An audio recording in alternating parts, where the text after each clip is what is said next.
Now, table notes we've already mentioned can become very long, and I think they're very normal to have table notes. But we have different kinds of table notes. So let's take a quick look at the different kinds of table notes. We have general notes, specific notes, and probability notes. General notes often qualify, explain, or provide information, provide some more information to help the user understand something. So these are kind of like general ideas, letting me understand more about the table or why things are in the table or what they mean in the table. When you write a note, you begin with the word note, and it's italicized at this angle like this, note, and with a period at the end. No space before, but then you must have space after. So here's an example. You can see note, it's italicized, and there's a period and one space here. Factor loadings greater than 0.45 are shown in boldface. M, which is the mean, equals match process. Well, in this case, M means match process, sorry, not mean. And N equals non-match process. So that's telling us inside the table, I have two abbreviations, M and N, and they mean these things. And here I have a period with a space, and then I begin this section here, and I use a semicolon, which is okay because it's like two separate parts, but we put them together and put a period at the end. That's okay. That works out fine. Specific notes are indicated by superscript in lowercase letter, and superscript meaning that you put it up inside your table like this here. So 34.5 and that little A up there, or 12.8 and that little B up there. Or here we have a little dash and then a C. What does this dash mean? Why is this data empty? And so then we look at the bottom of the table where the note is, and down at the note we're going to say, what does A mean? What does B mean? What does C mean? We put all of that into the note. Another great way to save a lot of space in your table. Order notes across the table from left to right, and that is to say that when you're making your table kind of has a square form, doesn't it? So it's kind of like a box, right? And so you probably want to begin with your A up here, and then you want to have your B, and then your C, and then your D notes, something like this. So order notes across the table from top left to right. And then probably if you have another row, if you have more notes, then C, and then D, and then E. So you're kind of moving down that way, making your notes. Table footnotes can show specific notes listed by a letter. So again, we can have them listed down at the bottom of the table. You can have your note. You can say something. But then you can also say A and then B. What are these things separately? And that's the table footnote. So for example, here we have A is actually N equals 25 is a note, and then B, the participant did not complete the trials. So those are the little footnotes we can add. What about probability notes? Probability notes, of course, are your P is bigger than, or your P is some kind of probability 0.01, 0.001, something like this. So of course in statistics we use this all of the time, and this is called your probability note. And this goes at the bottom of the table. Now the best way to do this is here, P equals, and then put the exact probability. Now actually researchers don't do this very much for some reason. A lot of students don't do this very much.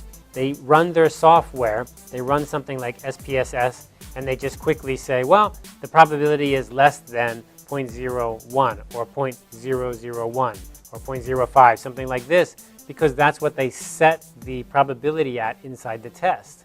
But you know, that is not the way we should be reporting probability. We should be reporting it as the exact number. So APA recommends the exact number.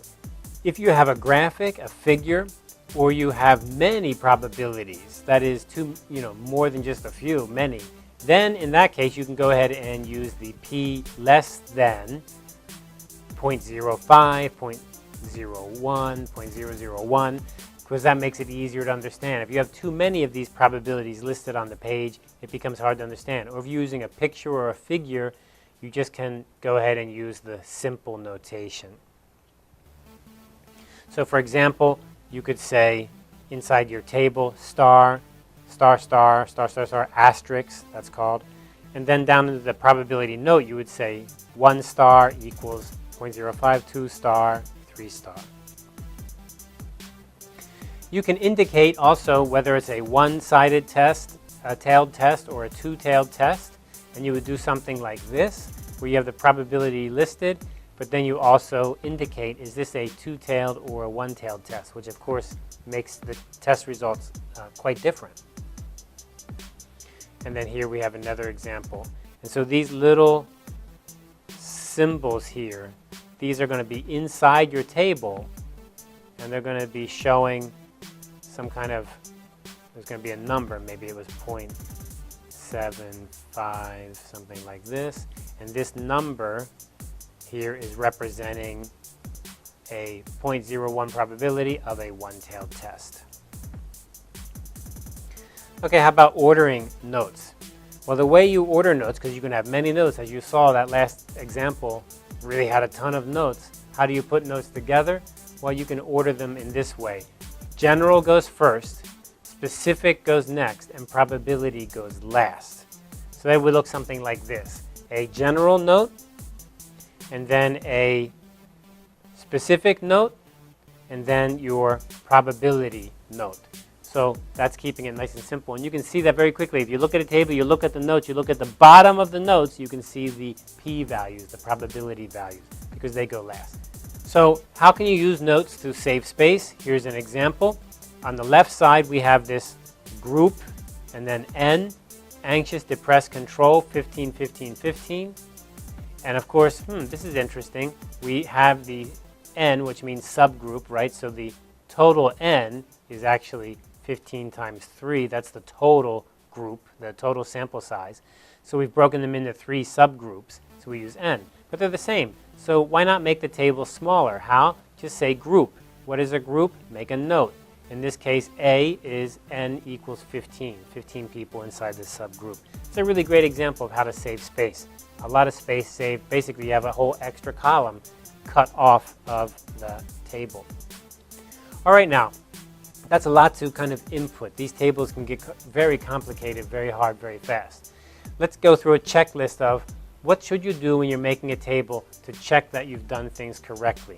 First of all, is the table necessary? Does it really help to understand the data? Supplement, file, maybe. That is, can you maybe add other information that you don't need to put into a table that can go into an appendix or somewhere else? So especially if you're doing a thesis, I think I see students do this a lot. They have all this data and they put it right into the middle of the thesis. This makes reading it very hard. Actually, this should probably go inside of an appendix or actually supplemental information. When we're publishing papers with a journal, we can have large amounts of information, of data, and we don't want to put it inside the paper because there's limited space. And we can actually have a web link, an internet link that picks up the paper, or the journal publisher can have supplemental files where they can get more. Often for my papers, I include videos, but you can't put a video inside the paper, so it's supplemental material. There's a link at the publisher where users can go and see the video. Consistent presentation. Do all your tables have the same kind of look and feel? Do they have the same kind of design? Are they consistent? Do they use the same kind of capitalization? Do they use the same kind of decimal point placement, the same kind of statistical power? Are they all consistent? Is the title of your table brief and clear? Does every column have a column heading? Are the abbreviations explained? That is, anything that's abbreviated, do you explain it well? Do your notes have an order? That is, do they come general, specific, probability? That's the order they should be in. Did you follow that order? And you should have no vertical lines. That is, inside the table, you should not have vertical lines. You do have some horizontal lines, but it's just at the top and at the bottom of the page, of the table, not everywhere in the table. And no vertical lines, no vertical lines. Is credit given or acknowledgement given, or did you get permission for anything that's being reused from somebody else? And is the table referred to inside the text? That means in your thesis, inside your paper, did you actually mention the table? See table 1 or see table 2. If you don't mention it, then you've got to cut the table. You can't have it because you need to mention it.